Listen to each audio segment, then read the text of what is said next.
Merci beaucoup déjà pour la question me posée. Effectivement, nous avons tous suivi dans la toile, dans les médias, que trois de nos collègues députés avaient posé des questions combien pertinentes à l'endroit du vice-premier ministre, ministre du Plan. Et ce sont des questions charnières, comme je veux bien les qualifier.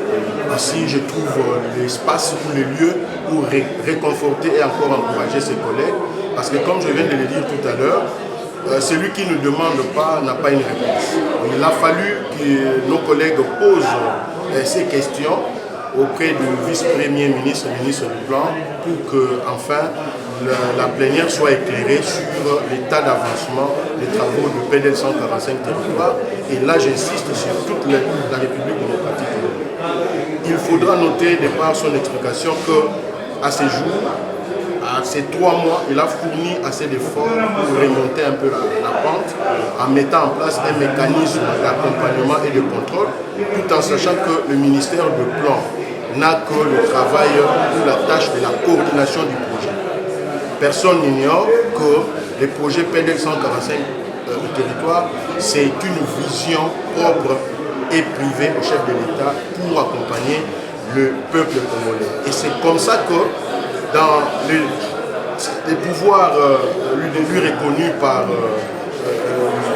le gouvernement, il a joué le rôle de coordonnateur. En arrivant, il a fait un état des lieux, lequel état des lieux a abouti à un exposé combien magistral qui en fait a rencontré la préoccupation ou les préoccupations des élus du peuple que nous sommes. Et donc ici, j'ai intervenu pour dire merci, parce que chez nous on dit moi Atunaka aliaka nyamaye kilate.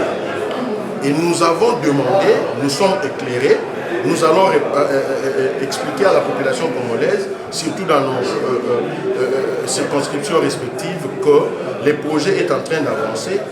Déjà, il y a eu un souci de décaissement. Vous remarquerez que dans l'ensemble du pays, on n'a pas encore atteint 60% de décaissement. Et donc, même les entreprises qui travaillent, bien qu'ici on ne voulait pas les encenser, en principe, ne pouvaient pas donner le meilleur d'eux-mêmes. Car, dit-on, même la plus belle femme ne donne que ce qu'elle a.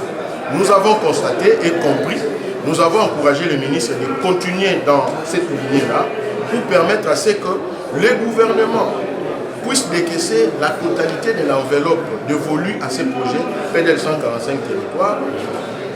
Une fois décaissé, nous serons en train d'accompagner le gouvernement par un contrôle efficace et efficient, lequel contrôle aboutira à censurer les entreprises sur le terrain qui exécutent le projet PDL 145.